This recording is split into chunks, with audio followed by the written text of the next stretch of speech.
Turtle boy is undergoing surgery and today is like this. Tortoise boy, the mole on the baby's back has grown so large that it looks like. Turtle boy is undergoing surgery and today is like this, a turtle's shell. A rare birthmark affects about 1 in 20,000 babies, but a top surgeon described it as the worst he had ever seen. The turtle is a 7-year-old boy. Didier suffers from a condition known as congenital melanocytic nevus, which is a common skin complaint. A boy's mole had grown so large that by the age of 6 it covered his entire back like a turtle's shell, earning him the nickname Turtle Boy.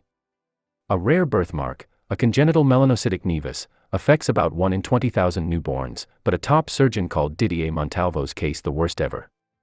Didier's life was heavily affected by growth, covering more than half the circumference of his body, both in the excruciating itching of his skin and how it affected his self-confidence.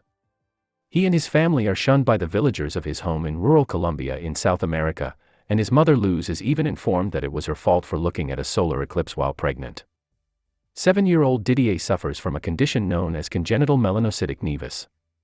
Outcasts, Didier and her mother Luz are ostracized in their village. Picture, Channel 4. The family was too poor to need surgery, but his life changed when his moving story appeared in a local newspaper and donations poured in.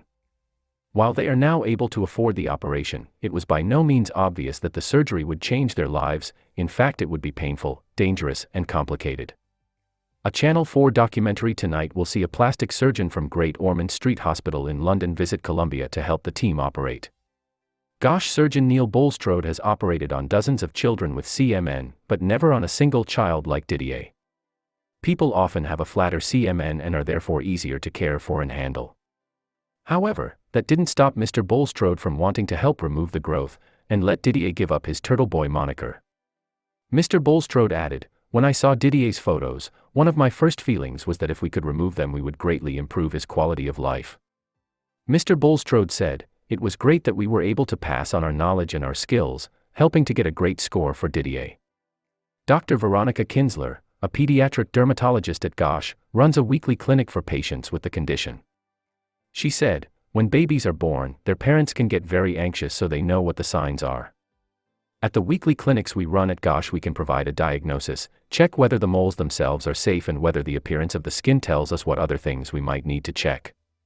There was no real message here, put your trust in modern medicine rather than succumb to be at the mercy of the infamous eclipse curses," but when Didier started his first day at school, he was a schoolboy in uniform as his tearful family seemed to be. You can't help but feel suffocated and happy that you have outgrown the come here heading.